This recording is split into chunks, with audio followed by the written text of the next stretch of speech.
everyone, in today's video I'm going to be doing this watercolor painting of this butterfly, and I'll be showing you how to create a blurry background. So I'm starting off by just basically I'm working in my watercolor sketchbook, and I've just bordered the entire page with some washi tape. That's just to ensure that when I'm doing the background I have smooth edges and clean edges when I remove the tape after the painting is dry. And I'm just basically using a regular graphite pencil just to sketch in the butterfly as well as the background, or not background, but the areas where there's going to be some flowers. I just want to sketch where they're going to be, and then I'm going to work on the actual background.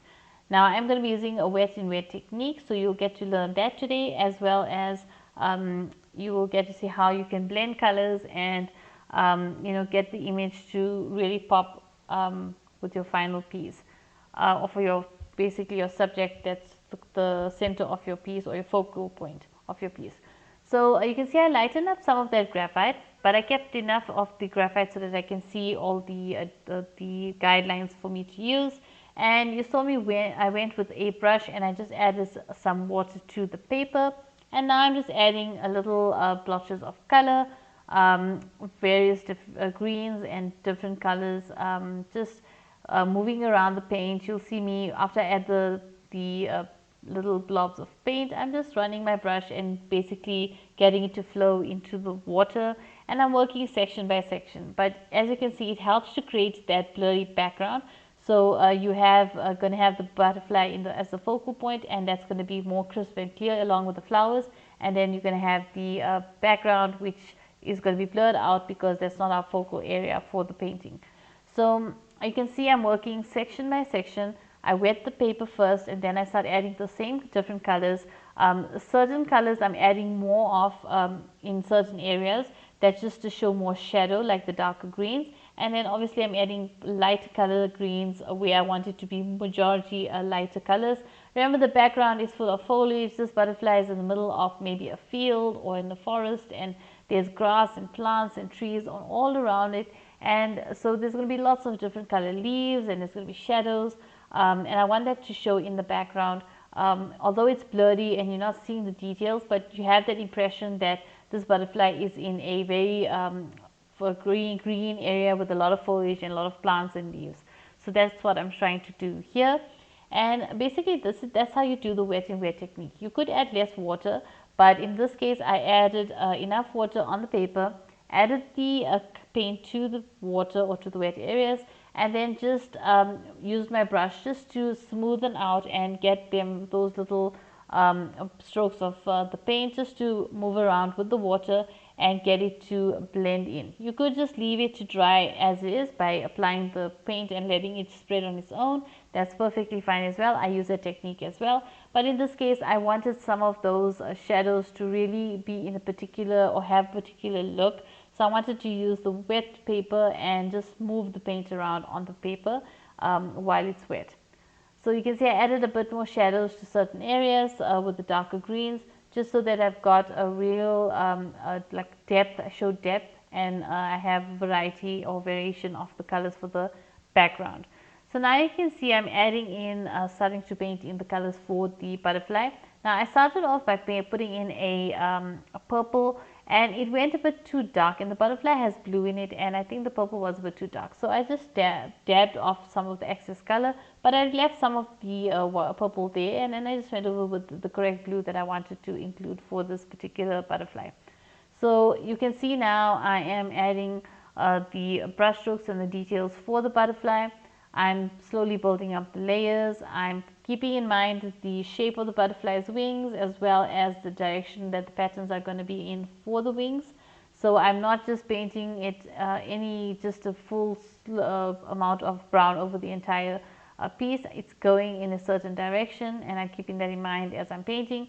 I'm also trying to keep those lines between the different areas of the butterfly, like the body and the wings. I'm just trying to keep those lines a bit more crisp as I'm painting, so that I can see where the difference happens, or where the body is separated from the wings, so that everything doesn't just blur up into a lot of brown, and you're not going to be able to see where the body is compared to the wings.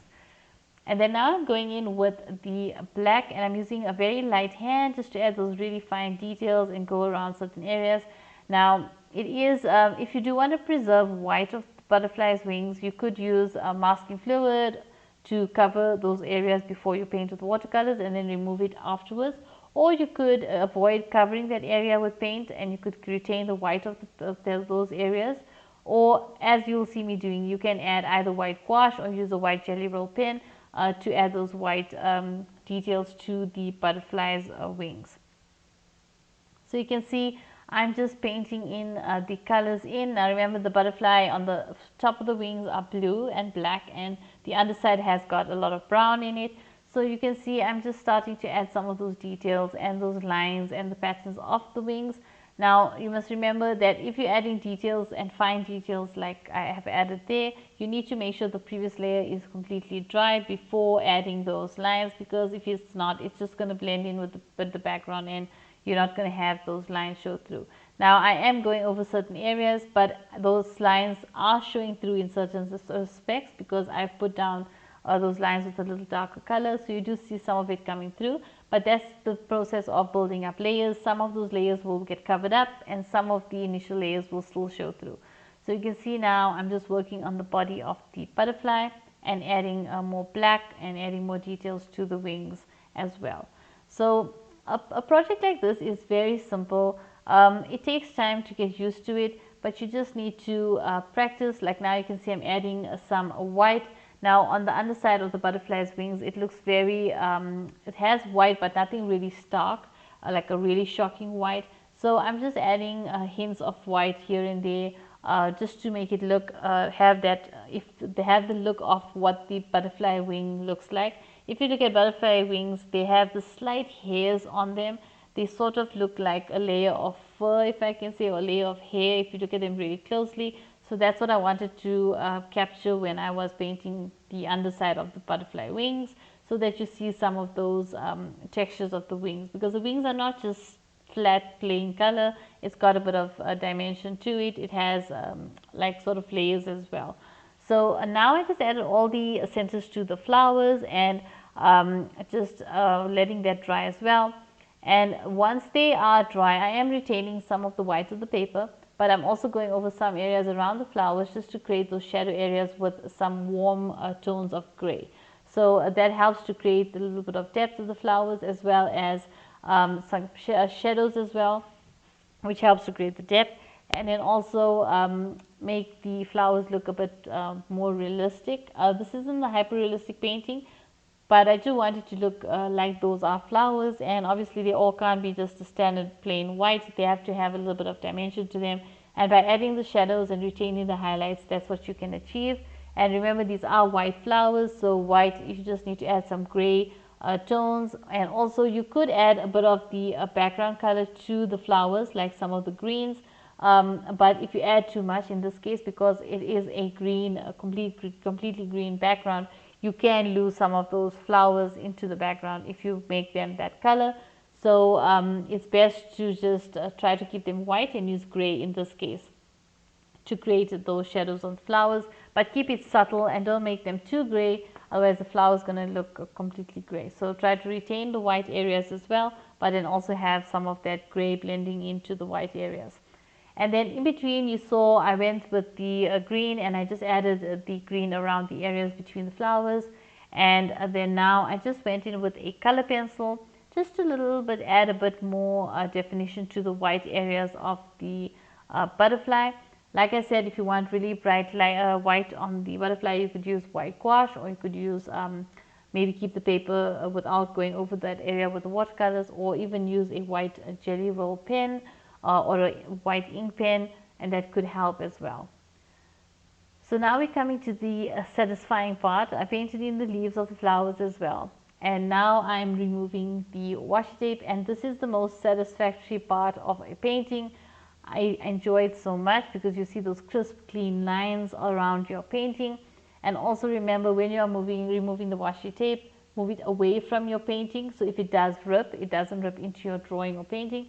As well as if it's quite stuck and doesn't want to be removed, you can heat it with a hairdryer, and that makes it easier for it to be removed.